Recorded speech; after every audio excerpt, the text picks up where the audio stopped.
y operan con tiendas con algunos trabajadores. Estamos en vivo ahora. Acá. Ahora parece que está transmitiendo. Sí, dice que está redirigiendo. Tú me dices que sale, que está saliendo. Ya. Todavía en verdad no estamos al aire, pero se demora un poco, tiene un pequeño delay, en verdad. Yeah. Ya. Que le Tú estaba me dices. conversando a la Tania y de estrategias judiciales, no las vamos a revelar en vivo. No, pues yo por eso, es que sabéis que han buscado mucho como artilugio. Y bueno, y también la ley se presta para eso, pues. La ambigüedad, que muchas Ahora cláusulas sí, muy ambiguas. Horrible. ahora sí estamos en vivo. Lo logramos. Así que Estamos vivos. aprovecho, No estamos en vivo. lo logramos. Aprovecho de saludar a todos y a todas los que están conectados con nosotros, con nosotras.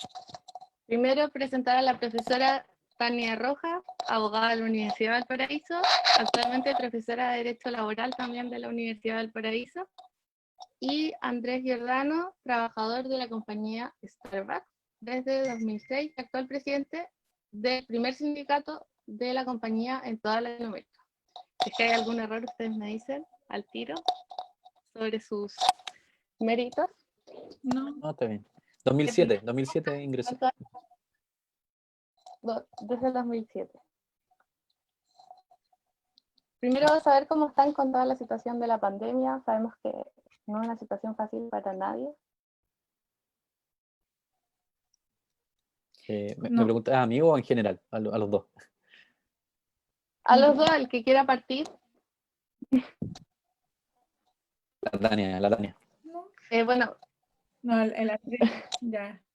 O sea, no, en general ha sido un escenario bien complejo que uno trata de conciliar el trabajo, bueno, las clases que hago en la universidad, pero también hay una sensación de incertidumbre gigante, que también eso te va a ratos generando ansiedad, a ratos esa incerteza, también el hecho que todos los días está subiendo la cifra y pareciera ser que uno espera una postura mucho más clara del gobierno en cuanto a entregar planes, propuestas mucho más certeras para dar una mayor tranquilidad a la población.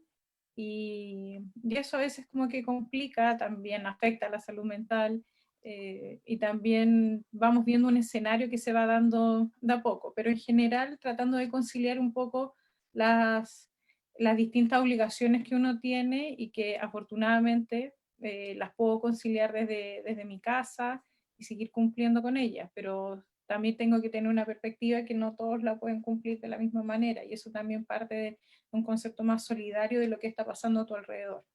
Pero en general, bien. Sí, bueno, en ¿Y tú, mi Andrés? caso, en lo personal, yo creo que tenemos ahí en lo personal es más o menos como similar la situación, comparto ahí con Tania que existe como una angustia generalizada, a pesar de que uno pueda estar haciendo cuarentena, en algunos casos habrá sido voluntaria, ahora ya es más derechamente obligatoria, que es en realidad lo que incluso organizaciones sindicales veníamos llamando casi desde el minuto uno, que nos hacía sentido, sin ser expertos en crisis como las que estamos viviendo. Uno decía, bueno, esto se contiene desde el inicio o después ya es mucho más difícil la contención y mucho más dramático como el impacto no solo a nivel económico, sino social se empieza a revelar en las familias chilenas o en las familias residentes en Chile, que al final se han visto forzadas a elegir entre sus medios de subsistencia y su salud, su vida, su integridad. Es bien una dicotomía bien compleja para nosotros. En el caso de Starbucks, además, bueno, en este momento estamos suspendidos de pleno derecho, dice la ley de protección o desprotección del empleo. Por lo tanto, en el fondo no tenemos muchas posibilidades de elegir hoy por hoy, en el marco como en el que se encuentra la crisis, sobre eso, pero sí tuvimos una pelea muy larga por garantizar condiciones de higiene, de protección a la integridad que son muy importantes. Eso como de la perspectiva sindical seguro vamos a hablar más adelante, pero en lo personal yo me quedo con lo que dice también Tania respecto del impacto que está teniendo esto como en la salud mental, que es algo que a lo mejor hoy día no estamos ni siquiera como midiendo, ni analizando, ni entendiendo los impactos que va a tener en cómo nos relacionamos, cómo nos desenvolvemos, pero claramente esto del encierro, más allá de la situación en particular, pues yo digo, yo en general soy una persona estresada y ahora estoy más estresado con lo que significa que hayan 1.700 compañeros y compañeras mías que no tienen recursos de su fuente laboral, sino que están autofinanciándose con su escaso ahorro en el seguro de cesantía, pero a la vez igual esto de no poder salir, yo tengo un hijo chico, de no poder jugar en espacios abiertos, de no poder compartir con los seres queridos, mi familia vive cerca, por fortuna, pero aún así nos vemos por videollamada y todo, es una sensación que a la larga está generando, yo también creo, un efecto súper con pocas posibilidades de ser medido realmente en la salud mental, y eso yo creo que a la larga nos va a generar alguno que otro cambio en cómo nos relacionamos socialmente a futuro. Tomando un poco el tema de la salud mental y también lo que, bueno, la situación de la profe que efectivamente está realizando, por ejemplo, clases cada cierto tiempo, toda la semana. ¿Estaba Chile preparado para el teletrabajo?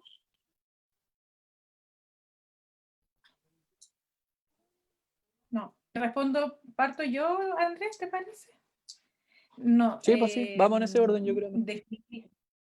Mira, a ver, yo creo que ahí dividiría dos temas particularmente. La ley de teletrabajo estaba hace rato en el Congreso esperando para su tramitación legislativa. Un impulso de este gobierno fue darle una mayor propulsión para que saliera adelante y claramente trasladar el trabajo físico concentrado en una fábrica, en una empresa, como era la figura tradicional de trabajo, a los hogares.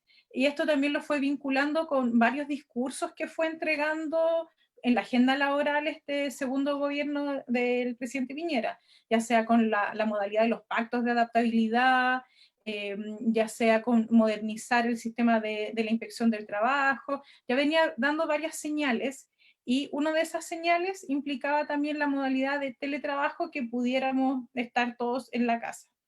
Esa es una primera cuestión, y por lo tanto este proyecto de ley, cuando comenzó la pandemia y se tomaron ciertas medidas o políticas públicas, no fue un ingreso nuevo, sino que se retomó uno que estaba estancado, congelado en el Congreso, porque tenía muchos reparos, particularmente reparos del punto de vista, estaban adaptados, estaban preparados. Eso también implicaba que no todos los puestos de trabajo iban a poder desempeñarse desde una plataforma virtual o desde la casa. No todos los trabajos iban a poder conciliarse con medios tecnológicos, porque no todos estaban dispuestos para eso.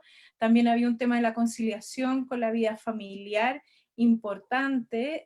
También había una mirada del mundo feminista que decía, bueno, aquí estamos descuidando otra mirada que dice relación con los trabajos de cuidado y los trabajos domésticos, que no se están contemplando actualmente en esta visión de trabajo. Versus cuando se dio a conocer esta crisis sanitaria, aterrizó en Chile, llegó los primeros casos en regiones, etcétera, y las primeras medidas que tomó el gobierno, ya sea mediante decretos, etcétera, hubo una repercusión muy grande, ya sea en servicios públicos, particularmente en la vida que yo desarrollo, en ejercicio de hacer las clases, que la primera medida fue suspender. De hecho, la Universidad del Paraíso fue una de las primeras 5 casas de estudio que suspendió las clases presenciales a la espera de retomar esta modalidad de impartir clases virtuales, pero no fue una primera medida inmediata.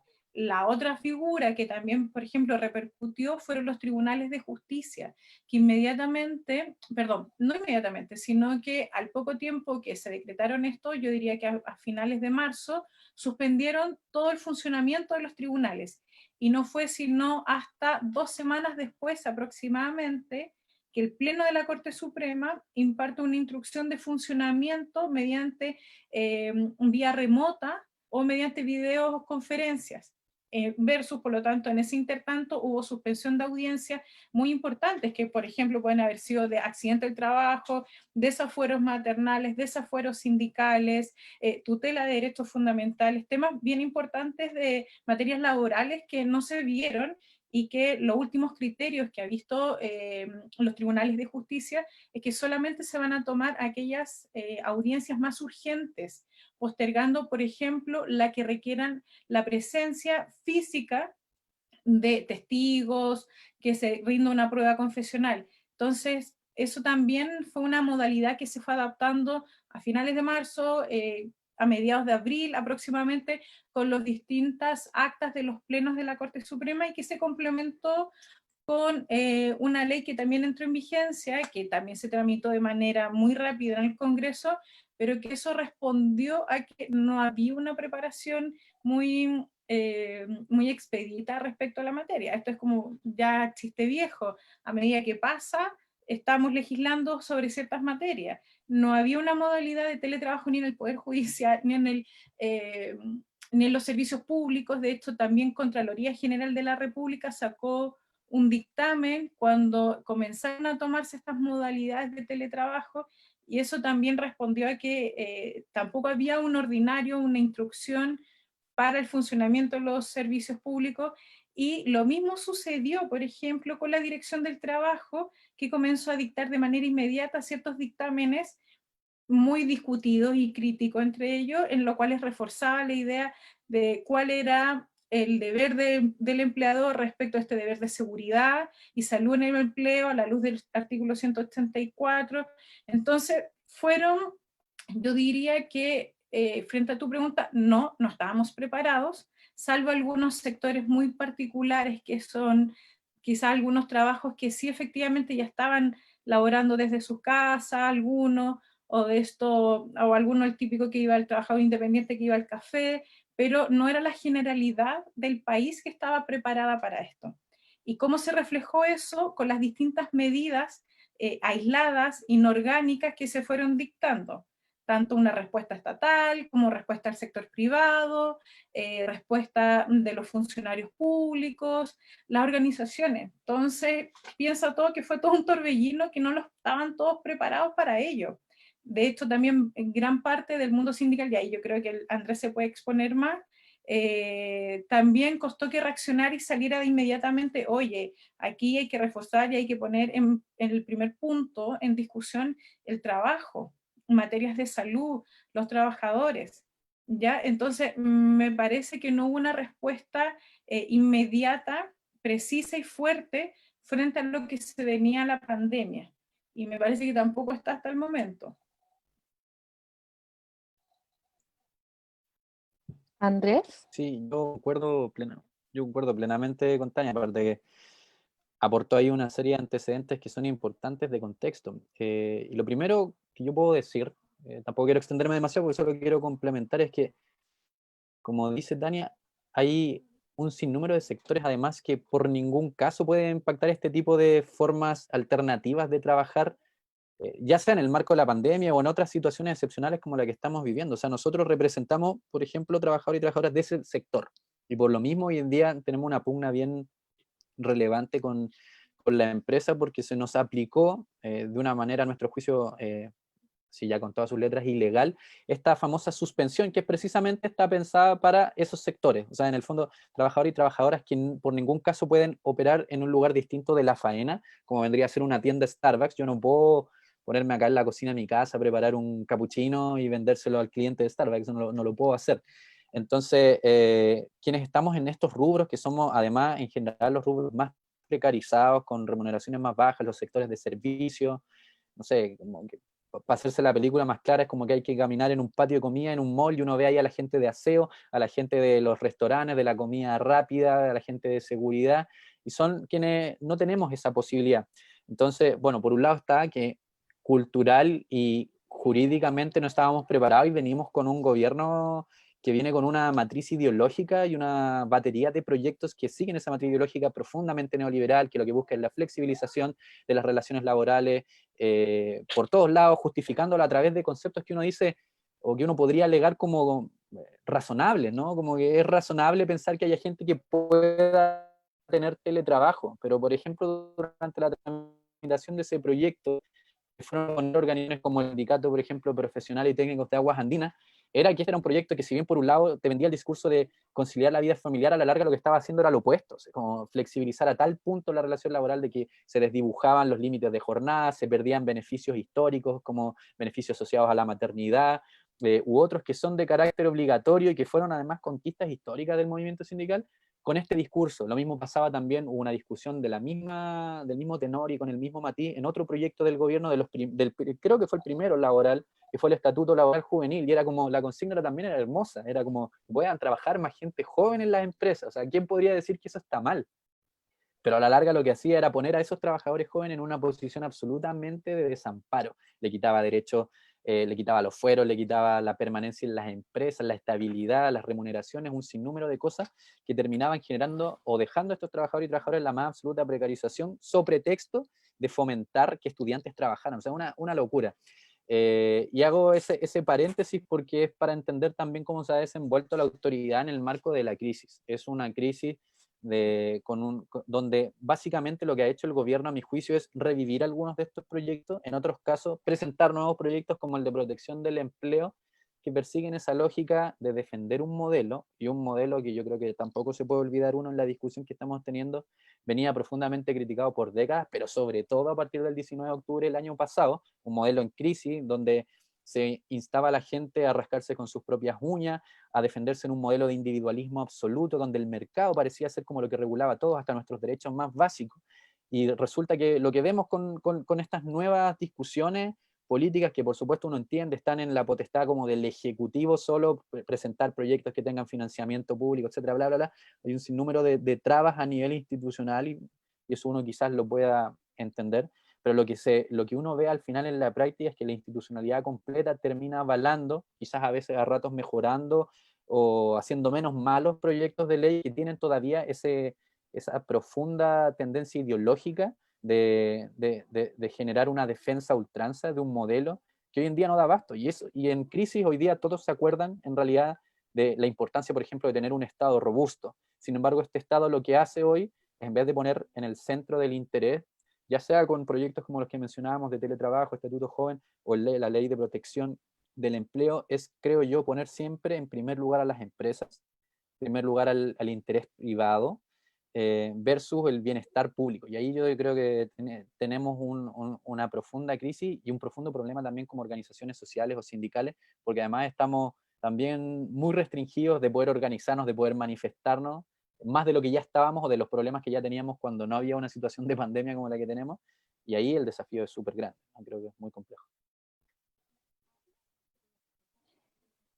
Como dato a lo que ya se ha hablado, me gustaría agregar que, por ejemplo, al 23 de abril del 2020, son 516.826 trabajadores fueron suspendidos laboralmente, y de esos el 29% trabajaba para grandes empresas.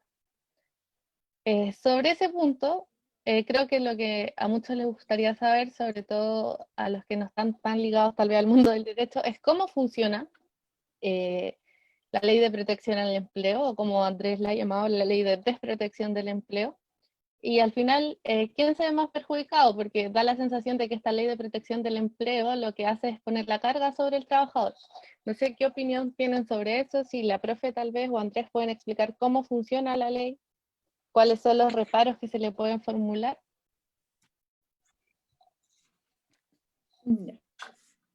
La profe. Mira, la profe. Respecto de la ley de protección al empleo, yo quisiera hacer como un repaso un poco de cuál fue la respuesta estatal que hubo respecto de esta pandemia, ¿ya? Y hacer como un contexto para poder insertarla ahí, porque no es tan solo la ley de protección al empleo que se promulgó, sino que también fue la ley de teletrabajo, y hay otros proyectos que están a punto de salir, pero me parece que la agenda laboral y el trabajo en sí fue uno de los temas más discutidos respecto de la pandemia. Y no tanto, por ejemplo, después del estallido social, que pareciera ser que no se relevó tanto la figura del trabajo, a pesar de que era parte de las demandas sociales, estos derechos sociales, pero no tuvo una voz fuerte en ese momento para poder relevarlo. Sin perjuicio de eso, que sería interesante también abordar después un debate respecto al rol del trabajo en una nueva constitución, que me parece que es importante también tomarlo en cuenta. Pero yo creo que la figura del trabajo no fue tan discutido si no fue en este momento, en este periodo, marzo 2020, en que salió a la palestra justamente qué es lo que entendemos por trabajo, cuál es la figura del trabajo y el rol que éste cumple en una sociedad democrática, básicamente, y no se le ha tomado el peso con ese rol pacificador y protector que podría tener.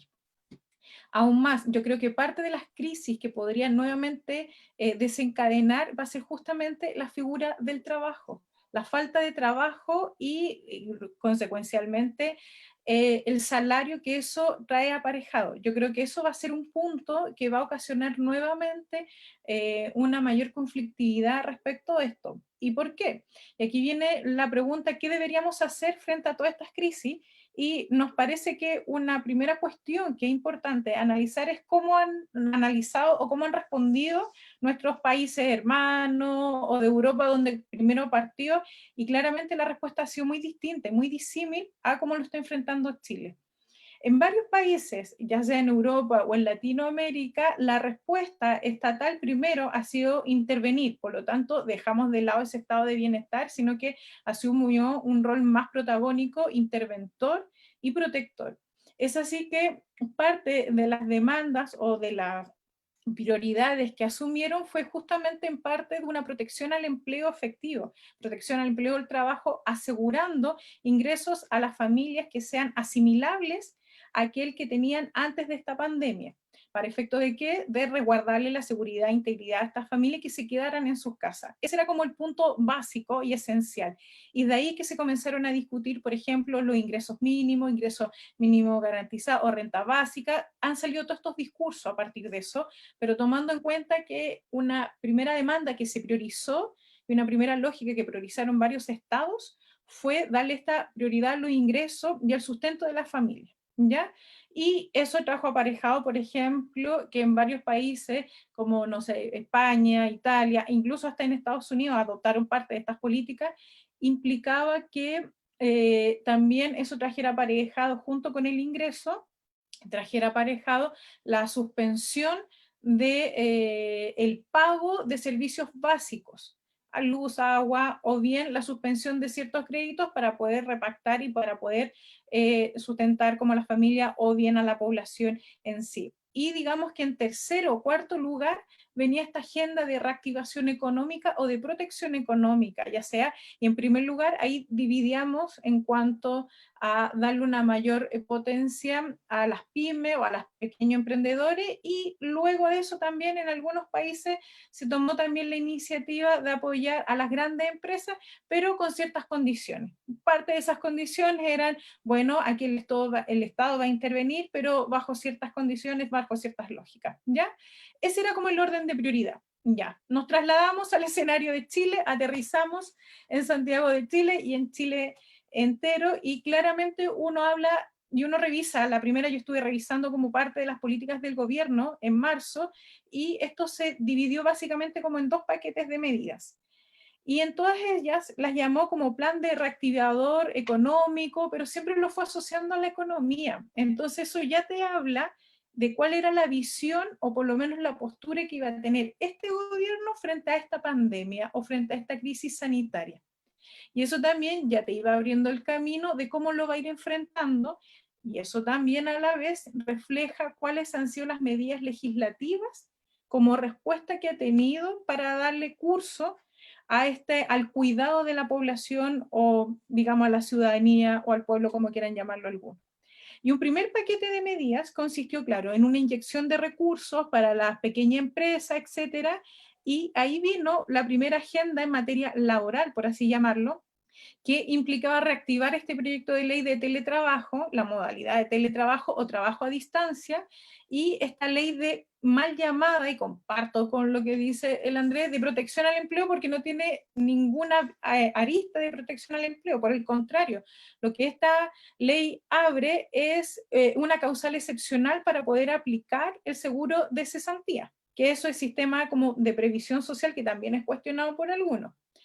Y también lo que vino a hacer fue que entró en vigencia una demanda que se venía arrastrando de la agenda social, del estallido social del año pasado, que era respecto a los sueldos mínimos, ¿ya? Y lo que trajo ahora es que se dictó también el ingreso mínimo garantizado, que implicaba cerca de los 400.000 pesos, no, 400 y algo y fracción mil pesos. En la práctica, lo que implicaba eso es que era un subsidio para aquellos que estuvieran percibiendo esta remuneración y que recibieran un salario que no llegara a los 400 y fracción mil pesos, el Estado iba a subsidiar, que en la práctica ese subsidio era cercano a los 60.000 pesos, 59.000 y fracción. Pero, y eso fue lo que se llamó el famoso como el ingreso mínimo garantizado, que ya se dictó, y eso, si no me equivoco, fue dictado y promulgado en abril. Pero eso se venía arrastrando de las demandas sociales de octubre del año pasado. Entonces aquí también hubo un juego, y tenemos que ser transparentes en aclarar eso, que se confundieron ahí, se aprovechó la oportunidad, se promulgó y lo metimos parte de la agenda COVID del gobierno. ¿Ya? Y un segundo paquete de medidas que me parece interesante también al menos mencionarlo, es lo que último que ha ido anunciando en las últimas semanas el gobierno, y que eso hay que estar bien ojo, porque ese segundo paquete de medidas implicaba la ley esta misma como el seguro de desempleo, pero para los trabajadores independientes, que según lo que estuve viendo en el Congreso hoy día, se suspendió la tramitación por acuerdo tanto del Ejecutivo como los parlamentarios. Por lo tanto, ya tenemos un primer sector que no va a estar cubierto con la ley que voy a pasar a explicar ahora de protección al empleo. Segundo, también aún no se inicia la discusión, pero sí ya se ingresó formalmente el proyecto de ley sobre la suspensión de los plazos de la negociación colectiva, ¿ya? Que también eso hay que tenerlo como, hay que hacer el seguimiento para ver qué materias comprende, tomando en cuenta que parte de los anuncios de la agenda del gobierno, de este gobierno, implicaba retomar la discusión sobre la reforma laboral del último gobierno de Bachelet y hacerle algunas modificaciones. Entonces, me parece que ahí tenemos que estar bien ojo con eso. Y otra cuestión que también fue la que entró en modificaciones, que fue hace poco, la semana pasada, fue la ley corta del seguro de desempleo, que vino a quizá a perfeccionar o tomó un par de cuestiones que la primera ley de seguro de desempleo no abordó, o quizás no abordó como algunos querían, y lo voy a explicar después. Y las que están pendientes fue este ingreso mínimo de emergencia, que fue el veto sustitutivo que ingresó ayer el gobierno para asegurar un bono de 50.000 pesos por carga familiar, tomando en cuenta un núcleo familiar de 4 personas. Sería un ingreso escalado que va a ir en descenso para 3 meses, primer, segundo y segundo mes, para una familia, como te digo, promedio. Pero que igual aún así se critica porque esto estaría bajo un ingreso tomando estándares para evaluar si tú estás bajo la línea de la pobreza o no. La línea de la pobreza se divide en un promedio de un ingreso de 400.000 pesos. Entonces, este bono aún así quedaría una familia percibiendo solo este bono o este ingreso bajo esa línea. Y tenemos también otro proyecto de ley que hoy día comenzó la tramitación, que dice relación con las plataformas digitales. Eso estaba en la Comisión de Trabajo, que yo hoy día revisé, y comenzó recién esta semana, se retomó esa discusión, y me parece interesante después abordarla, porque aquí hay una cuestión que no estamos contemplando en esta discusión, que dice relación con los trabajos informales, plataformas digitales y todos aquellos que no quedan comprendidos en esta política del gobierno. Entonces, en resumen, tenemos una agenda que dividió el gobierno en estos más o menos 2 o 3 meses que comenzó esta crisis sanitaria, con distintas medidas que fue tomando, pero que ninguna de ellas responde efectivamente a una política pública que el gobierno efectivamente asegure o proteja a los trabajadores o trabajadoras. Por el contrario, y ahí me agarro un poco de los comentarios que hizo Andrés recientemente, esto responde a la visión del modelo económico liberal que tiene el gobierno respecto a esta agenda laboral. Y eso se refleja en que parte de todos estos proyectos que yo te acabo de mencionar, proyectos de ley o leyes, son subsidios, son bonos, pero ninguno, a mi juicio, respondería a una política pública que efectivamente el gobierno ayude o proteja a los trabajadores y trabajadoras en esta pandemia, trabajadores en sentido amplio, dependiente, independiente, honorario, etc. ¿Ya? Habiendo dicho eso, me parece como a grandes rasgos, bueno, entró en vigencia esta ley de protección al empleo, que en ninguna parte lo establece expresamente que se va a proteger. Por el contrario, lo que esta ley regula viene a incorporar una nueva causal para suspender los contratos de trabajo, y también amplía las posibilidades o la hipótesis de aplicación del seguro de cesantía. Compréndase que el seguro de cesantía es un fondo en el cual se compone en una parte, en un porcentaje mayor que integra el empleador, 1,6% del sueldo del trabajador, de ahí se saca el porcentaje, y un 0,4% que integra el trabajador. Ahí se forma un fondo de un 2% total, y eso, la regla general, es que se utiliza para aquellos trabajadores que tienen contrato indefinido de trabajo bajo ciertas causales, habitualmente es la del 161 cuando se le pone término. Ellos pueden echar mano cuando se pone término a su contrato de trabajo, en condiciones, digamos, de despido. ¿Ya? Esa era la regla general. Sin embargo, aquí se creó una figura mixta porque si bien la legislación chilena, y también así lo han dicho parte de la doctrina, siempre se va a preferir los contratos de duración indefinida, porque eso también responde a los principios de estabilidad en el trabajo, primeramente, se hizo una excepcionalidad y una mixtura. ¿En qué sentido? Se admitió que se suspendían los contratos de trabajo. Eso quiere decir que no se ponen términos, pero sí las partes no están obligadas de cumplir cada una con su obligación.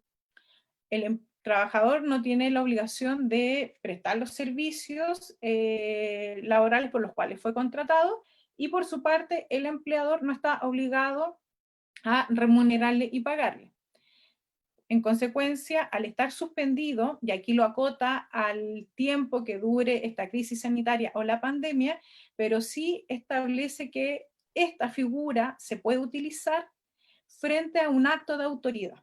Ya, una autoridad que la lógica nos llevaría a pensar que es una autoridad sanitaria, una autoridad del trabajo, una autoridad gubernamental que determine la imposibilidad de poder seguir prestando los servicios en esa zona determinada, en esa localidad determinada, que es lo lógico que uno lleva a pensar.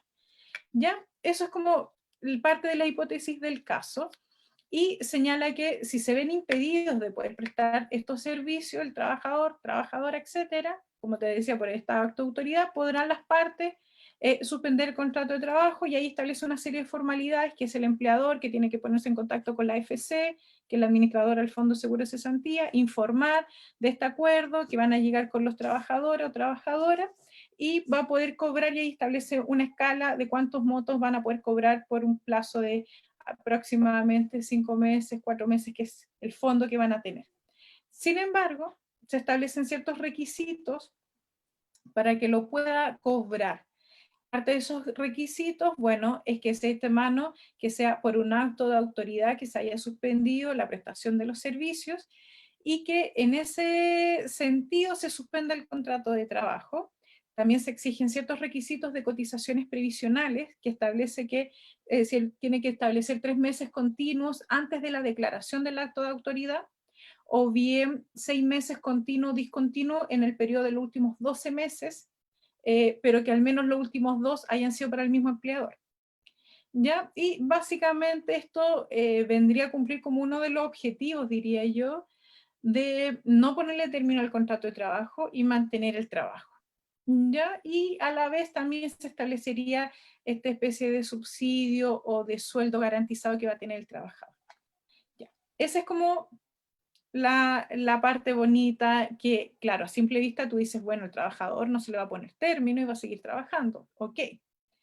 Pero las críticas que se han realizado, y aquí voy a ser bien precisa y concisa porque el Andrés tiene un súper buen ejemplo de lo que está pasando en su empresa para que lo pueda reflejar. Las críticas que se hace esto es que en la discusión legislativa el concepto de acto de autoridad quedó amplio y fue para que no se restringiera ni se acotara a ciertos dictámenes, por ejemplo, a un cierto decreto, que fue parte de la discusión. Pero eso también ha llevado a abusos, esta generalidad en el concepto, para que puedan acogerse a la ley de protección al empleo las empresas. Uno. Por lo tanto, ya tenemos un problema conceptual de falta de claridad o falta de precisión en definir quién puede acogerse y quién no mediante esta figura del mal llamado acto de autoridad, que es en el fondo la que va a determinar ese trabajo no se puede seguir desarrollando, en esa zona determinada no se puede seguir desarrollando, que lo lógico que uno llegaría a pensar es, bueno, las zonas declaradas en cuarentena, ¿cierto? O los trabajos que efectivamente no se puedan desarrollar. Y ahí viene el margen de las interpretaciones y los abusos que ha ocurrido respecto de la ley de protección al empleo. Un caso característico, los capítulos diariamente que nos tiene pendientes blanco y negro, ¿ya? Y así un sinfín de otras empresas que no se han podido acoger, o bien el bochorno que sufrió Cencosud, que primero dijo que se iba a acoger, pero después frente al retiro, el anuncio de retiro de utilidades, dijo que no se iba a acoger. O bien tenemos, por ejemplo, otras empresas como, por ejemplo, Cadena de Casa Idea a nivel nacional, dijo no me voy a acoger y voy a seguir pagando íntegramente los sueldos y cada uno de mis trabajadores va a estar en su casa. Ya tenemos distintos ejercicios y ejemplos que responden a que conceptualmente la ley es poco precisa en cuanto a fijar quiénes pueden acogerse y quiénes no, atendido a este acto de autoridad. Ya, segundo, yo creo que una crítica súper fuerte que me parece es la cobertura que va a tener de los trabajadores y trabajadoras. ¿Por qué?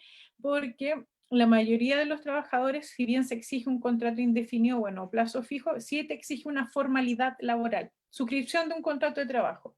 Por lo tanto, ya dejamos fuera a la informalidad, trabajo migrante, el trabajo doméstico, trabajo invisibilizado en general. ¿Ya? Por lo tanto, no tiene una cobertura para ellos. Tercero, el requisito de las cotizaciones previsionales, me parece que tenemos que conectarlo nuevamente con lo que venía sucediendo del año pasado por el estallido social, porque ya se venían anunciando que iban a crecer las cifras de desempleo. Y si ahora yo te estoy exigiendo para echar mano a este seguro una continuidad en el pago de cotizaciones, cuando se venía aumentando la cifra de desempleo, me parece que al menos hay una incoherencia en la política pública que se quiso legislar. Porque si yo tenía un trabajador que estaba desempleado ya el año pasado y ahora te estoy exigiendo un cierto margen de continuidad a los meses, nuevamente va a quedar un margen importante de trabajadores y trabajadoras que no van a poder echar mano a este seguro. Y esa cobertura me parece que es la que ese grupo son los que están dando vuelta y que no se otorga efectivamente una protección a los trabajadores. Y por lo tanto, y con esto termino, es una mal llamada ley de protección al empleo porque no va a cumplir efectivamente cuál era el rol tanto del Estado como de política pública para proteger a los trabajadores y proteger el trabajo. Sí se mantiene, hubo un rol interventor del Estado, no se van a, tampoco la ley, por ejemplo, expresamente no prohíbe el despido, sino que dice, bueno, si lo va a despedir, puede ser por la causa del 161, pero tiene que justificarla, pero no lo puede despedir, por ejemplo, por caso fortuito o fuerza mayor, pero te puedo despedir por cualquier otra de las causales, ¿ya? Entonces, me parece que esa es como la revisión que yo hago de la agenda y que lo puede seguir complementando Andrés, porque él tiene la visión práctica de cuáles fueron las falencias de la ley que él lo está viviendo. Po. Andrés, sobre todo, si nos puedes contar un poquito lo que pasa con el recurso de protección que presentaron, que yo creo que es uno de los puntos también más interesantes sobre la organización del sindicato que tienen ustedes, que tal vez ha sido uno de los que más se ha pronunciado frente a esta situación.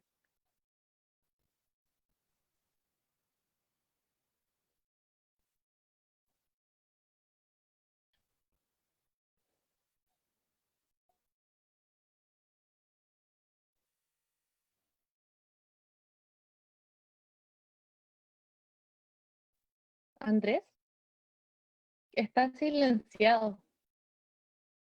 Sí, tiene toda la razón, Ahora yo me sí. autosilencié, perdón.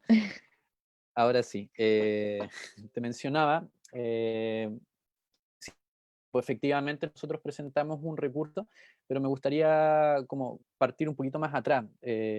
Como dije anteriormente, nosotros somos de un sector eh, que yo diría somos como los perjudicados inmediatos de esta legislación.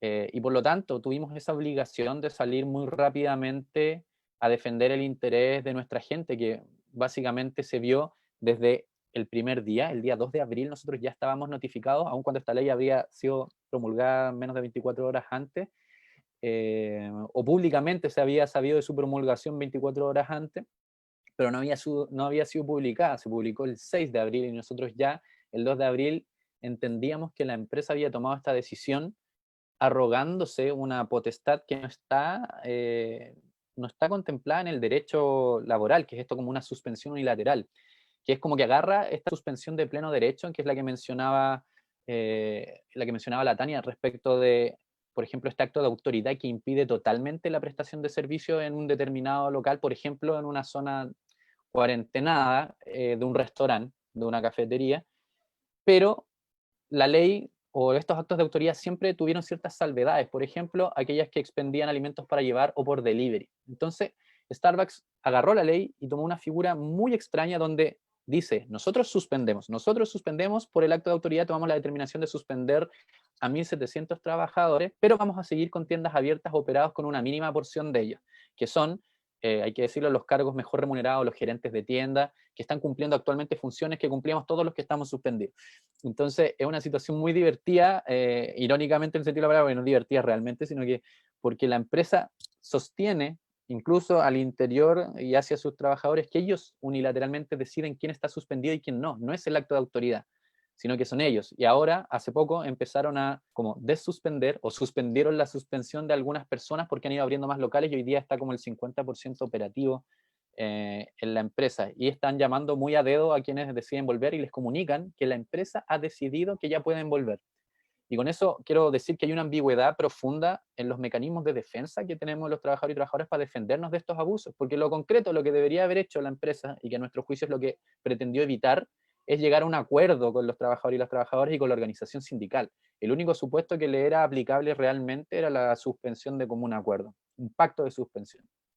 Eso no ocurrió en Starbucks, a diferencia, por ejemplo, de H&M, a diferencia de Ripley, que son sindicatos que hoy día están denunciando presiones para firmar esos pactos, pero en nuestro caso la empresa como que tomó una ruta alternativa imaginaria donde tienen como esta potestad de definirlo ellos mismos, como una facultad de administración. Entonces, eso derivó en una serie de medidas que nosotros estamos y estaremos anunciando públicamente judiciales. No voy a ahondar mucho en ellas porque se presentan mañana y mañana esperamos sacar un comunicado de prensa al respecto, pero sí lo que puedo decir es que lo que venimos alegando, que esta suspensión, como se aplicó en el marco de la ley 21.227, por el solo ministerio de la ley no era aplicable a Starbucks, por lo tanto ahí hay una falencia primera, y segundo que hay una práctica antisindical concreta en tratar de bypassear al sindicato en lo que significa el rol de representación y el rol además que le compete expresamente en el marco de esta ley, donde hay una consulta al sindicato y donde incluso existe una firma que certifica en el fondo que hay un pacto o que debió haber habido un pacto. Pero a su vez, como tú dices, presentamos un recurso de protección porque además la empresa acá suspendió a rajatabla sin consideración ninguna, por ejemplo, de los casos de trabajadores o trabajadoras que no van a estar cubiertos por el seguro de cesantía. Y tenemos casos que son profundamente lamentables y que reflejan además no solo la mala técnica legislativa, sino la pobreza de este proyecto que en realidad no protege realmente el empleo, sino que protege más que nada a las empresas eh, en el marco de esta crisis. Por ejemplo, tenemos una trabajadora que se tomó un permiso sin goce de sueldo, que es una figura que nosotros tenemos incorporada en Starbucks, en febrero y marzo, por lo tanto no tiene las 2 últimas cotizaciones con la empresa, no tiene seguro de desempleo y lleva 3 años trabajando para Starbucks. O sea, esa persona se quedó sin remuneraciones y la empresa se lavó las manos. Cuando la interpelamos, no hay absolutamente ninguna respuesta porque le echan la culpa, no. Quien define quién accede o no a la prestación es la AFC, por lo tanto es culpa de la AFC o es culpa del gobierno, es culpa de la ley.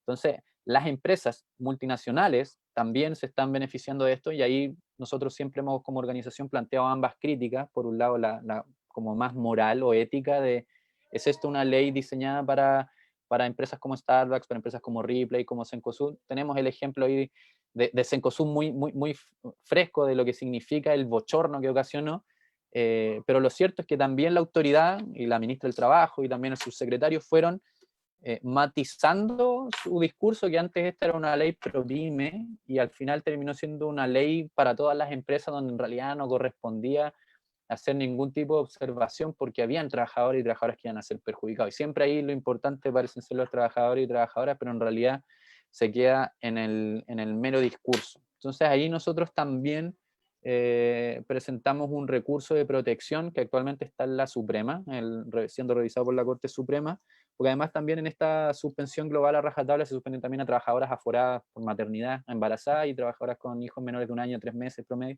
o incluso también que tenían, que hacían ejercicio de derechos maternales como los beneficios de sala cuna u otros hijos menores de 2 años. Entonces hay una desprotección total, nosotros lo hemos señalado, hay una negligencia en el diseño de la política pública y también lo dijo Tania, así como hay otros ejemplos de países que realmente protegieron el empleo y, por ejemplo, prohibieron los despidos. Hoy en día todavía, a pesar de que la ley corta lo prohíbe en el marco de la suspensión, todavía no está promulgada, y no sabemos si se va a promulgar porque hay ahí algunos que pusieron el grito en el cielo, que era inconstitucional y no sé cuánto, pero hay otros países que derechamente prohibieron los despidos en el marco de la pandemia. Nosotros todavía podemos ser despedidos el día de mañana por necesidad de la empresa cuando se le ocurra, y eso es lo que implica para una organización o para un trabajador solo, es tener que conseguir un abogado, tener que estar en un juicio que probablemente se va a resolver en 1 año y medio más, porque además los tribunales están saturados. Hoy en día las causas, como dijo Tania, se están viendo muy dilatadamente y solo las audiencias preparatorias con suerte, porque si uno tiene que llevar testigos, eso ya está para cuando se acabe todo esto. Entonces, en el marco de esa desprotección, son pocas las herramientas que tenemos las organizaciones judiciales o administrativas. En otros países también no solo se prohibió el despido, sino que además las inyecciones en términos de proteger las remuneraciones no han ido de cargo de ahorros individuales, sino que han sido de cargo a impuestos generales. Y por ejemplo, no sé, pues si uno ve España, recuerdo que Italia, la cantidad de ingresos que se están utilizando para dar estos subsidios donde el Estado interviene y garantiza un ingreso para la familia o para los trabajadores en situaciones extremas, se están utilizando recursos que llegan al marco de arriba del 10%, 15%, 20%, incluso 30% del PIB, leía el otro día, de estos países, mientras que acá en Chile se armó este tremendo circo, diría yo, por un 4,7%, si recuerdo bien, que era este plan de emergencia y que es un plan económico que, como decimos, al final traslada gran parte de la crisis, el costo de esa crisis a las familias de los trabajadores y las trabajadoras. No hay, por ejemplo, un compromiso del gobierno, no sé, de devolver los fondos que se van a gastar, que ya se gastaron en el mes de abril, en el mes de abril y marzo, que se van a gastar en mayo, que son recursos que los trabajadores que no tienen, por ejemplo, asegurados sus puestos de trabajo para cuando termine esta crisis y para todo lo que va a venir después, ¿dónde en el fondo, cómo se van a acoger las prestaciones del seguro de desempleo después en términos del seguro solidario son mucho menores?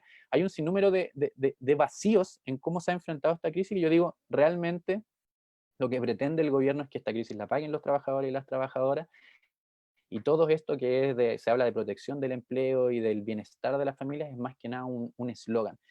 Y para terminar eso, como con el caso de Starbucks, nosotros creemos que hay una, digamos, una puesta en escena como icónica de lo que significa el abuso de esta ley, y es un abuso de una ley que además está muy diseñada para poder contrarrestar esos abusos, porque además de que tenemos este problema con los tribunales, a mí la ministra me interpelaba el otro día en la comisión mixta de la Cámara, o sea, de Trabajo, en la comisión mixta, me decía como, no, es que acá están las penas del infierno para las empresas que abusen. Pero lo cierto es que en la mayoría de los casos, por ejemplo, para perseguir el abuso en términos penales, por ejemplo, que es algo que podría dolerle a una empresa, eventualmente hay que esperar hasta el próximo año para ver si realmente en realidad no estaban tan afectadas como decían que lo estaban.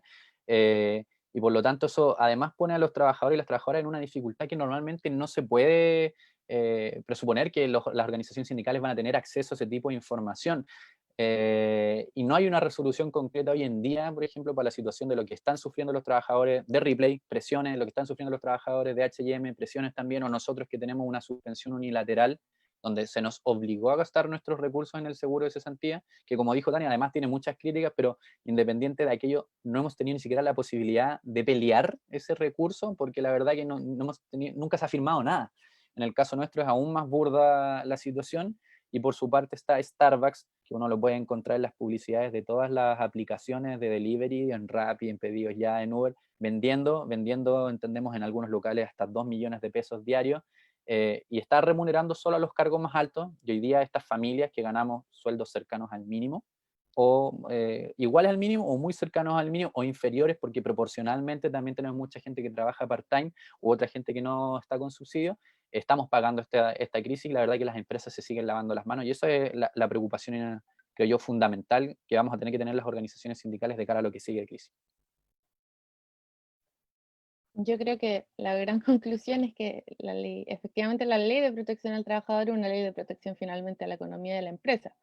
Finalmente ellos son los que se ven más beneficiados por esta ley y que protege claramente el modelo neoliberal que quiere proteger este gobierno que ha defendido, que han defendido los personajes del gobierno durante toda su trayectoria política y que defiende el gobierno desde que se inició. Pero uno de los personajes que ha estado, bueno, una de las empresas en verdad que ha estado en la palestra es Cencosud por el bochorno que sufrió diciendo que iba a acogerse a esta ley, después no puede acogerse porque se ve muy mal después de repartirse una cantidad inmoral de utilidades después de querer acogerse a esta ley.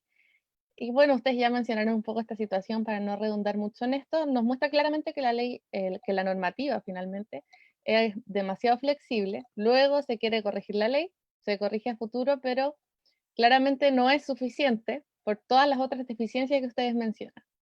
Pero dentro de todo este cagüín que podríamos decir que se produce, está la ministra del Trabajo y su participación en Cencosud como accionista. Sabemos que ella tuvo que salir a aclarar que el monto era muy bajo, eran aproximadamente 9.000 y algo los pesos que recibía por su participación en Cencosud. Pero independiente del monto, que puede ser más o puede ser menos, me gustaría saber qué opinan ustedes de cuál es la señal política detrás de ser accionista de esa empresa en este momento o de cualquier empresa en un momento como este y como ministra del Trabajo. El conflicto de intereses que supone y la posición que ella ocupa finalmente, teniendo que estar del lado de los trabajadores finalmente. Eso es lo que uno esperaría de un ministro del Trabajo también, de una ministra. Mira, ya.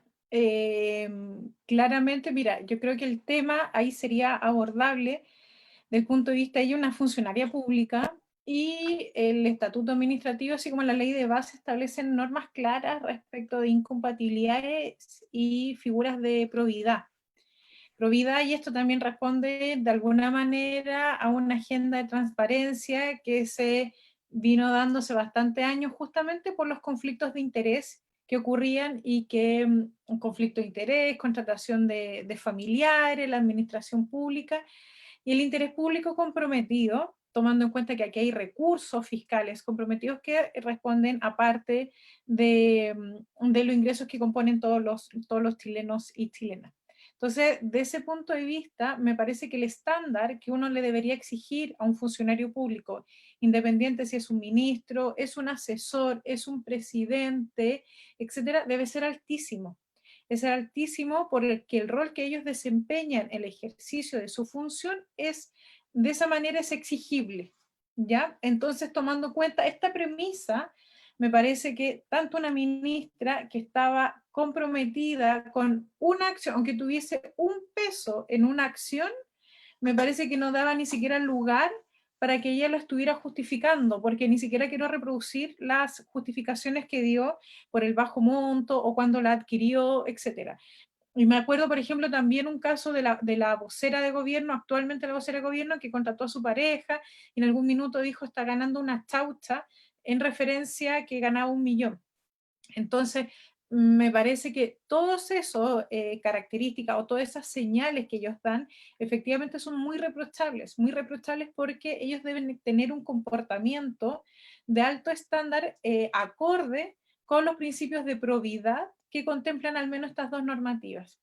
Y eso implica y se refleja con ciertas normas de incompatibilidad de algunas funciones, inhabilidades en otras, y que me parece que aquí no ha estado lo suficientemente clara para que ella lo pueda ejercitar. En concreto, la ministra, si tiene acciones o está involucrada, me parece que efectivamente se podría dar lugar a eso, un conflicto de interés. Y no tan solo lo digo por ella, sino que también lo amplío a todo el mundo y al espectro también legislativo, ejecutivo, judicial, que para eso están las causales, bueno, las causales que establece el Código Orgánico de inhabilidades cuando hay un interés público comprometido, y si no da lugar a un delito. La misma exigencia debería pedírsela a ella, y me parece que fueron muy reprochables, o sea, de partida las explicaciones que dio y el comportamiento que tuvo durante toda la tramitación de la ley de protección al empleo, la ley de teletrabajo, etcétera, etcétera. Recuerdo que en algún minuto incluso se mandó otra frase que fue respecto a las trabajadoras, por ejemplo, de casos particulares que no querían cotizar porque estaban acostumbradas a los ingresos o que las mantuvieran los maridos. Entonces, bueno, ahí ya entraríamos en otra polémica que sería parte de las frases célebres que envió, pero en concreto, efectivamente yo veo un conflicto de interés tomando en cuenta el rol que a ella se le exige como funcionaria pública. Pero me preocupa más que no es tan solo ella, sino que pueden que existan varios personeros. Ella no puede ser juez y parte en una tramitación legislativa. Piensa tú que varios de los parlamentarios y parlamentarias se inhabilitan si tienen ciertas materias que son que ejercen un conflicto de interés. De hecho, ellos tienen que también anunciarlo, por ejemplo, al momento de la votación, que si hay una materia que los involucra a ellos personalmente, ellos no pueden legislar sobre eso. Sin embargo, si esa materia involucra un interés general de la población, ellos sí tienen que, si ellos tienen que legislar. Por ejemplo, fue un caso que se dio respecto de la antigua reforma educacional, donde habían varios parlamentarios que tenían por ahí ciertas acciones también en colegio o en estas cadenas de colegio. Claro, si atacaba directamente al rol como tenían un hermano que era sostenedor o su familia habían sido sostenedores, no podrían haber votado expresamente, pero como la reforma educacional abarcaba a toda la población, básicamente, y no atacaba un punto en específico que era ellos, podían votar, pero aún así ellos hacían reserva y mención amparándose en la ley que regula las figuras del Congreso Nacional. La misma o el mismo estándar uno se le podría exigir a un funcionario público y más aún a una personera de gobierno que representa la cartera en materia laboral, sobre todo cuando parte de las políticas o de los fines o las misiones que podríamos entender que tiene el gobierno junto, bueno, en la cartera del Ministerio del Trabajo es diseñar la política pública vinculada con el trabajo y la protección de los trabajadores, etcétera, no se ve reflejada. Entonces me parece que estuvo, ahí quedó al debe directamente, y esperemos que en lo sucesivo no vuelva a ocurrir en esta y en otras figuras que pueden ocurrir. Ahora fue Cencosud, pero mañana puede ser, no sabemos qué otra figura. Y lo mismo pasa con los asesores. Me parece que tenemos que extender todo eso a todo el espectro que está inserto en las carteras de gobierno, técnicas o específicas que legislen, ya sea Hacienda, educación, mujeres, no sé, lo mismo que le está pasando a la actual ministra de la mujer. Por ahí va el estándar que uno se lo exige a un funcionario público o funcionaria. Sí, yo no tengo mucho más que agregar, salvo decir que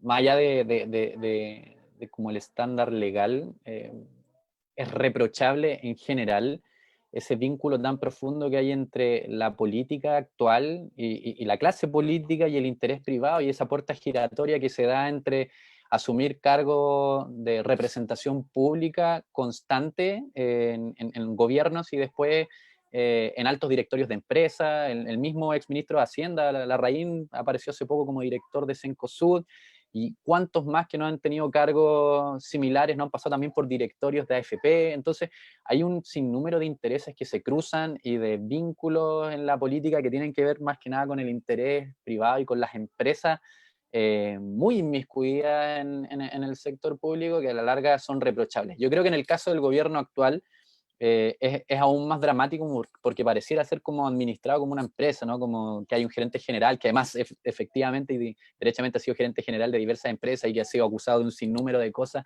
en ese actuar, en esa mezcla que ha tenido también como expresidente por acceso a información privilegiada u otras cosas incluso más atrás en el pasado, por ahí por Talca, pero ese vínculo tan profundo yo creo que siempre va a ser reprochable, pero en el caso particular de este gobierno yo creo que es más dramático, porque es un gobierno con un matiz ideológico muy proempresarial, donde pareciera ser que lo que se hace es gerenciar más que gobernar, y es sumamente delicado, y lo vemos desde las políticas públicas en el marco de esta pandemia hasta los proyectos de ley que fueron como objeto de la puesta en marcha, ¿no? De la agenda del gobierno desde el inicio de hace 2 años atrás. Entonces es una situación delicada, va a ser reprochable. En el caso de la ministra es aún más reprochable porque es la ministra del Trabajo, pero yo sí, un pequeño matiz nomás señalar, y yo no esperaría que ella esté como del lado de los trabajadores y las trabajadoras en este momento. La verdad que en realidad espero como todo lo contrario.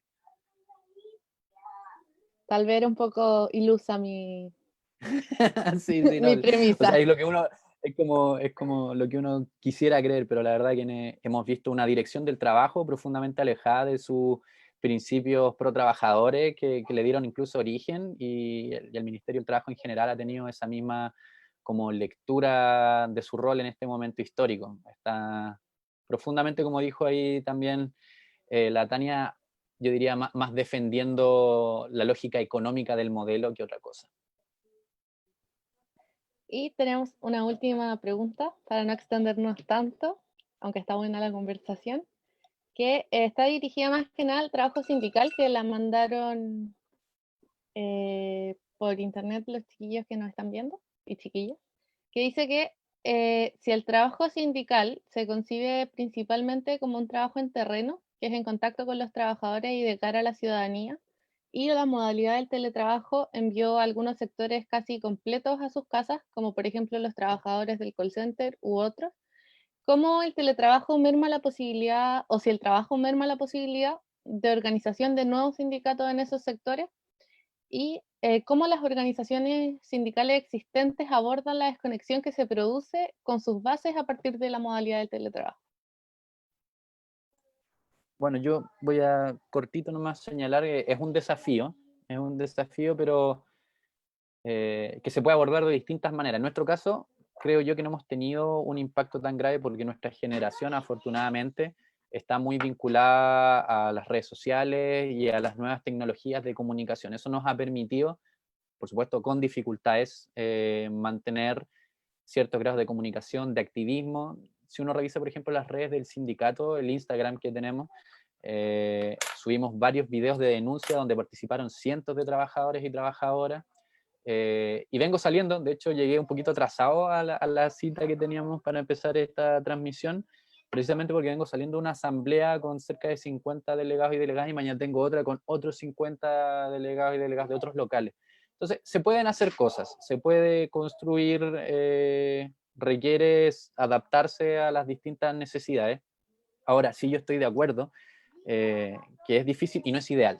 No es, por ejemplo, el día de mañana, en un marco de escenario normal, yo no reemplazaría lo que significa el contacto físico, el vernos a la cara y reconocernos con nuestros compañeros y compañeras como trabajadores y trabajadoras por una reunión virtual. Y claramente, en términos concretos, no sé si hay estudios al respecto, pero por lo que he conversado con organizaciones que tienen teletrabajo, es muy difícil generar, por ejemplo, ese nivel de conciencia, de ese reconocimiento de trabajador y trabajadora cuando la persona trabaja totalmente aislada de sus equipos, no se conocen, no comparten y están en una suerte de monotonía como individualizada, como que se pierde igual, creo yo, el colectivismo con problemas como el que estamos teniendo actualmente en el marco de la crisis o otras empresas en el marco de lo que significa el teletrabajo, donde probablemente es mucho más difícil generar organización sindical, sostener organización sindical, fortalecer organización sindical. Y ahí no sé si hay como soluciones. Yo por lo mismo no soy muy partidario en general del teletrabajo, porque siento que además termina a la larga invadiendo verdaderamente los espacios que en teoría pretende como cautelar, que es esto de convalidar como la vida personal. En mi experiencia el teletrabajo no termina nunca, el teletrabajo es difícil de llevar a cabo además porque no es fácil, y ahora que estamos todos encerrados en las casas, no sé, para nosotros organizarnos sindicalmente, quienes tenemos familia, quienes tenemos hijos, hijas, y que eso también requieren tiempos de calidad y espacios muy difícil mantener como la responsabilidad y como el nivel de agilidad que nos está requiriendo presentar demandas, defender situaciones de trabajo y trabajadoras. No es una situación óptima, yo creo, el trabajo a distancia, pero sí que se puede hacer, o sea, y lo vamos a hacer en el marco de las necesidades, de lo que significa nuestro rol como dirigentes sindicales y la responsabilidad que tenemos como organización de salir adelante de esta crisis donde nos hemos visto profundamente afectados y tenemos que generar esos lazos además con otras organizaciones con las que no nos podemos reunir y no nos podemos juntar a manifestarnos, pero sin duda ahí la tecnología puede prestar una ayuda momentánea que no reemplaza, digo, reitero, ese contacto que ayuda a fraternizar las relaciones como colectivas en el espacio de trabajo.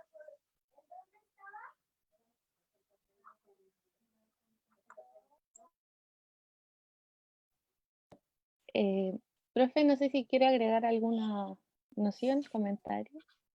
O sea, sí, claro, me parece que es súper interesante lo que plantea Andrés porque él vive la práctica y claramente está inmiscuido en toda la figura de la organización sindical. Yo tengo un par de experiencias asesorando a los sindicatos, pero ninguno tan nuevo o joven como lo establece el Andrés. Entonces me parece que esta pandemia claramente puso en crisis lo que ya venía en crisis. Me parece que ahora llegó a nuevos rincones esta crisis y esto ayudó también a que se enfrentaran varias organizaciones, por ejemplo los sindicatos, asociaciones, etcétera, tuvieran que redescubrir una nueva forma de conectividad, nueva forma de organizarse, y es que por eso vimos para un 1 de mayo que quien salió a la calle fueron los dirigentes, básicamente, y a quienes se les llevó básicamente a todos ellos detenidos. Porque ellos están asumiendo un poco la defensa y este rol de protección y la representación de sus asociados, de sus afiliados. Sí, me parece que es un desafío muy importante, como lo dice Andrés, en enfrentarse a estas nuevas tecnologías. Y eso también hay un cambio, un choque de generación importante, porque, y es lo mismo que estamos viendo un poco en materia de educación, impartir clases a los estudiantes secundarios, etcétera, de enseñanza básica, porque primero también una cuestión que abrió el debate fue que la conectividad o los medios tecnológicos no es al alcance de todos. Eso también implica que no todas las generaciones estaban preparadas para esto. Y eso en la práctica yo lo he visto reflejado con, por ejemplo, algunos sindicatos en los cuales para ellos yo les insisto, nos conectamos por Zoom, no, me dijo, a la antigua, la llamo por teléfono y sería. No, todavía no quieren abrirse a estas nuevas tecnologías.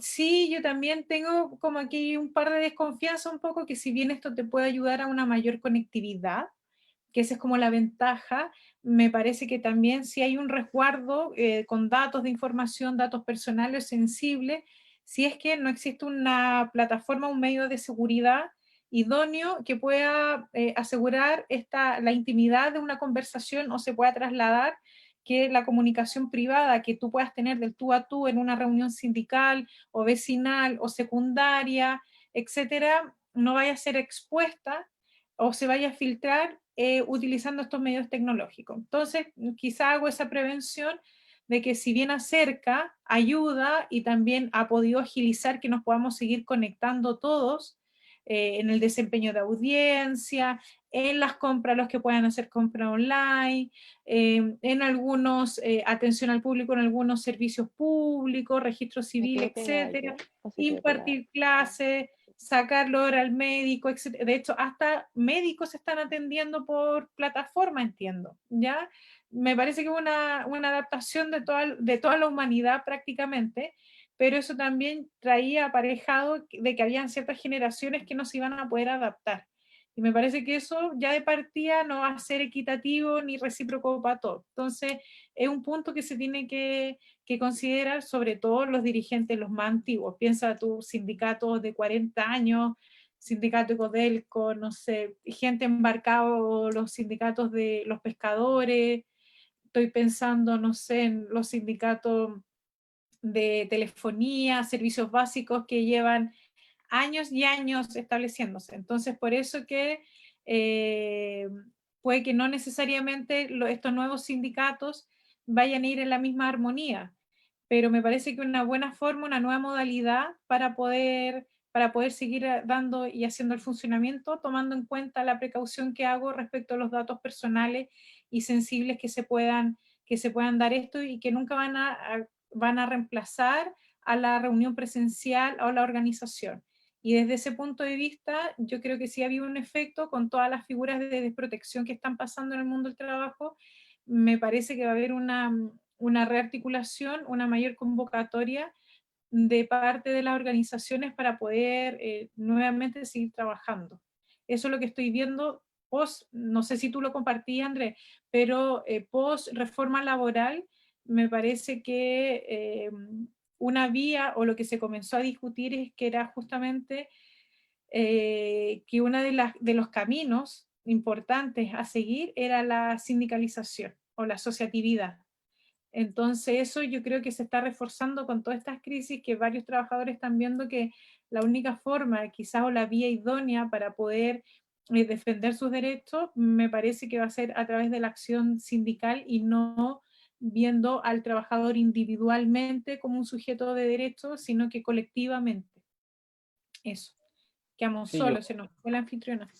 parece que sí, pero yo totalmente de acuerdo con lo último y mencionar que yo creo que además estas crisis, tanto como la que estamos viendo ahora en términos sanitarios, como lo que significó la movilización de millones de personas en octubre del año pasado, que por supuesto contienen un montón de desafíos para las organizaciones, yo creo que devolvieron eso que señalas tú, que es esa necesidad de asociarse, de entender que en lo colectivo está la fuerza, que en ese perder el miedo está la posibilidad de generar esas transformaciones y creo que si las organizaciones, más allá de si es a través de medios tecnológicos, de independiente de las generaciones, como yo dije, en nuestro caso nos viene, entre comillas, con relativa facilidad como anillo al dedo, porque yo soy viejo para el porcentaje promedio de edad de los afiliados y afiliadas del sindicato Starbucks. O sea, ellos son veinteañeros, nacieron con un celular en la mano, entonces no tienen WhatsApp y un montón de acceso a tecnologías, cosas a las que yo incluso me tuve que adaptar, como yo me negaba al Instagram, por ejemplo, y dije, ya, Instagram, ya ahora me están diciendo como TikTok. No sé si habéis escuchado TikTok, pero otra aplicación más que ahora está muy de moda y parece que también la lleva. Y también lo estoy pensando, pero, pero independiente de si uno tiene acceso o no a esas tecnologías, sí creo que las crisis han evidenciado que hay una necesidad por volver a lo colectivo, por volver a la organización, ya sea en el territorio, eh, en los espacios educativos, en el mundo del trabajo, etcétera. Esa organización que profundamente puede dar respuestas que el modelo no está entregando hoy en día, o que por último puede generar ese nivel de solidaridad necesaria para ir avanzando y para no perdernos en cómo otros terminan decidiendo por nosotros y generalmente haciendo pagar o cortando el hilo por la parte más delgada. Por lo tanto, sí puedo decir que en eso creo que como sindicato hemos conseguido avanzar, y desde octubre a la fecha hemos prácticamente doblado la cantidad de personas que tenemos en el sindicato, pasamos de ser 270 y hoy día somos casi 700. Entonces hay 700 personas que pasaron de tener mucho miedo a confiar en una organización colectiva, a confiar en que no había chanchullo ni malas intenciones, o en que el sindicato los iba a defender de algún problema puntual si es que se afiliaban, porque hay mucho temor en Starbucks, tú cachai, Tania, pero para los que no lo sepan, Starbucks es una empresa reconocida por su antisindicalidad y ha sido multada 5 veces solo en Chile, otras más en Estados Unidos, en Canadá y en otros países. Entonces, creo que en eso hemos dado un salto cualitativo y que las organizaciones sindicales tienen que ver estas crisis igual como una oportunidad, más allá de que lo estamos pasando pésimo y más allá de que creo yo es lo más crítico que hemos vivido, incluso generacionalmente, así como transversalmente, todos quienes estamos vivos. No sé si ha habido una crisis tan como desconocida como la que tenemos hoy en día, de lo que significa estar así como profundamente recluidos en la casa con miedo a incluso saludar al vecino de la mano. Es una cosa que es muy, muy extraña, pero creo yo que a través de eso, de la asociatividad, podemos por lo menos salir parados de esta y probablemente seguir el día de mañana reconstruyéndonos o reforzando lo que ya hemos construido. Llegó nuestra anfitriona, así que Llegó la creo que ahí anfitriona. Lo logré. lo lograste, te habías perdido en el limbo. Pero ahí tuvimos una Sí, conversación interesante ahí con la Tania. justo me la perdí, pero qué bueno que pudieron salvarme este bochorno. Agradecerles por haber participado de este conversatorio, por podernos juntar aunque sea virtualmente. Bueno, los invito a todas y a todos a estar pendientes de las redes sociales del sindicato de Starbucks, porque mañana vamos a tener noticias, por lo que dijo Andrés. Mañana hay novedades. No sé si nos puedes dar el Instagram para poder Sí, seguirlos el ahí. Instagram es @sindicato Starbucks Chile y el Twitter también es sindicato SB_UX. En todo caso, ahí si ponen el buscador sindicato Starbucks vamos a salir inmediatamente. Tenemos ahí un logo de una que es parecido al logo de Starbucks, pero con una mascarilla roja, así que ahí nos van a encontrar y estaremos comunicando las acciones que vamos a emprender, que esperamos logren además de alguna manera generar el impacto necesario para cambiar la realidad que no queremos estar viviendo al interior de la empresa hoy en día. Súper. Ojalá que les vaya súper bien con eso. Darle muchas gracias también a la profe Tania Rojas, que nos acompañó durante este conversatorio con muchas opiniones muy interesantes y además explicándonos muchas cosas que yo por lo menos no tenía tan claras. Así que ha servido mucho todas sus intervenciones, profe. Muchas gracias. No, gracias a ustedes por el espacio de conversación, o sea, y también que sea desde los estudiantes. Me parece que y por eso acepté la invitación, porque eran ustedes, pero me parece que es muy interesante que desarrollen esta opinión crítica desde el estudiantado, desde la democracia interna que tiene una organización estudiantil y que se generen justamente estos espacios de discusión. Yo he seguido muchas discusiones y foros que se han dado, pero que dice relación, por ejemplo, la crisis en las cárceles, la agenda económica, pero me parece que el tema laboral es una cuestión que está latente, que está presente ahí, que se tiene que ir abordando, y me parece que esta retroalimentación desde el mundo de vista de la academia y del mundo de vista sindical es una súper buena combinación, porque tú vas aplicando justamente cómo van ellos tomando en cuenta el rol que va asumiendo la acción sindical, todas estas medidas de políticas públicas que está tomando el gobierno. Me parece que es un súper buen espacio de discusión. Faltaría abordar otro, solamente agenda laboral con perspectiva de género, que eso para que La después vamos, la vamos a tener ahí en nuestra agenda para que no se sorprenda si es que recibe algún correíto por ahí. Así que bueno, muchas gracias. Saludos a todos los que nos están viendo. Cuídense todos, todo lo que puedan y chao a todos, que estén bien. Chao, chao. Ya, nos vemos. Chao, que estén bien. Chao, Andrés, que les vaya bien mañana. Muchas gracias, gusto verte. Chao, chao. Chao.